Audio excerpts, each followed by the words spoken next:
तो आज मैं आप लोगों को प्रीपोजिशन ऑफ टाइम के बारे में बताऊंगा। वैसे तो प्रीपोजिशन ऑफ टाइम बहुत सारे होते हैं, जैसे at, on, in, for, since, after, before, till, by, etc। बहुत सारे होते हैं, लेकिन आज मैं आप लोगों को बताऊंगा सिर्फ 3 प्रीपोजिशन, एट, ऑन और इन। तो चलिए वीडियो को शुरू करते हैं बिना किसी देर किए।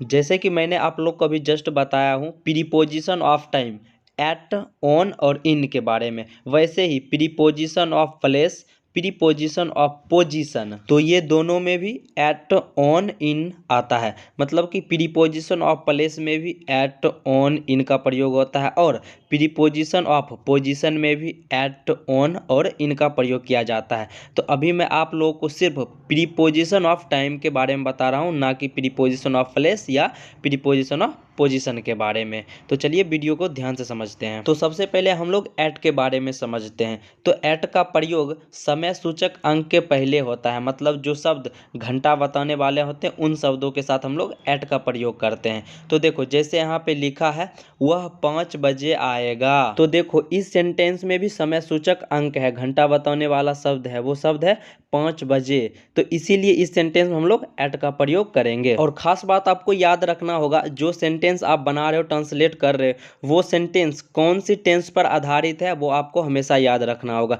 तो देखो जैसे यह सेंटेंस लिखा है वह 5 बजे आएगा, तो इस सेंटेंस के अंत में गा आ रहा है। तो आप लोग को पता है सिंपल फ्यूचर टेंस का जो पहचान होता है, टेंस के अंत में क्या होता है, गा गेगी होता है। तो इसीलिए यह जो वाक्य लिखा है यह सिंपल फ्यूचर टेंस है। यदि आप लोग को सिंपल फ्यूचर टेंस नहीं आता है तो लिंक इसी वीडियो के डिस्क्रिप्शन में मिल जाएगा, आप वहां से वॉच कर लो, ताकि ये वीडियो देखने में समझने में और ज़्यादा आसानी होगा। अदरवाइज आपको टेंस आता है तो आपको कहीं दिक्कत नहीं होगा समझने में। तो अब ध्यान से देखो, जैसे यहाँ पे लिखा है वह 5 बजे आएगा, तो गा गेगी है, इसीलिए हम लोग सिंपल फ्यूचर टेंस में बनाएंगे। सिंपल फ्यूचर टेंस का स्ट्रक्चर होता है सबसे पहले सब्जेक्ट, उसके बाद शैल या विल, उसके बाद वर्ब का फर्स्ट फॉर्म लगाते हैं, उसके बाद जो अदर वर्ड होता है तो वो लिखते हैं। तो चलिए इसको हम लोग अपना ट्रांसलेट करते हैं।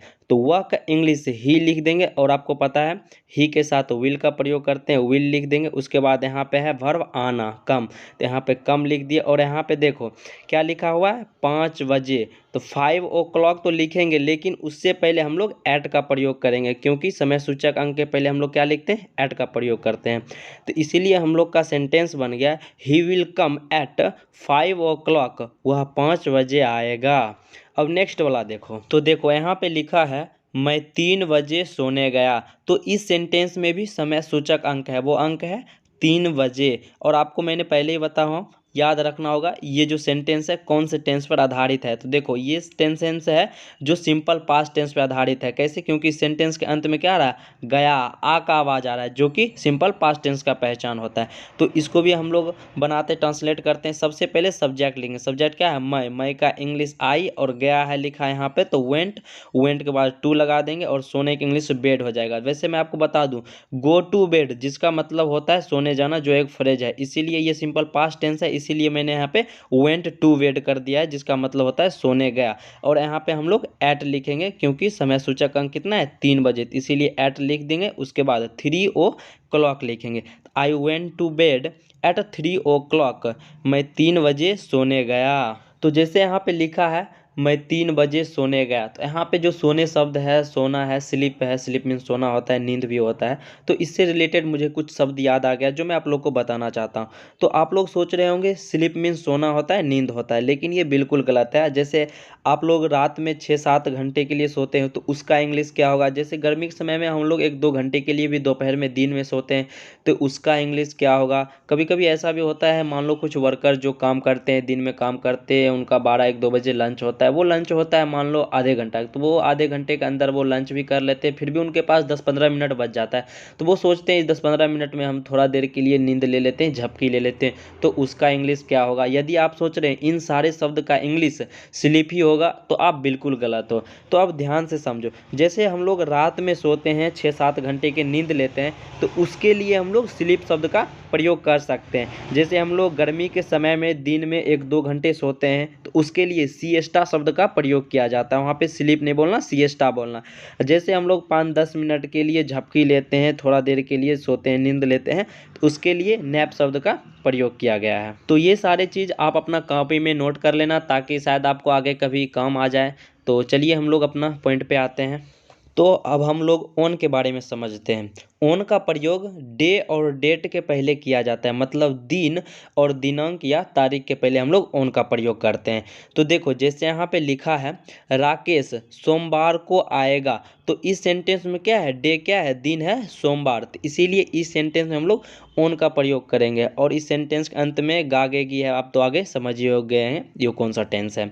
तो चलिए इसको हम लोग ट्रांसलेट करते हैं। हम लोग का सब्जेक्ट है राकेश, तो राकेश लिख देंगे, उसके साथ हम लोग विल का प्रयोग करेंगे, विल लिख दिए। और यहाँ पे वर्ब क्या है, आना, आना का इंग्लिश कम हो जाएगा। और यहाँ पे लास्ट सोमवार, सोमवार का इंग्लिश मंडे हो जाएगा। और उससे पहले हम लोग ऑन का प्रयोग करेंगे, ऑन लिख देंगे। तो Rakesh will come on Monday, Rakesh सोमवार को आएगा।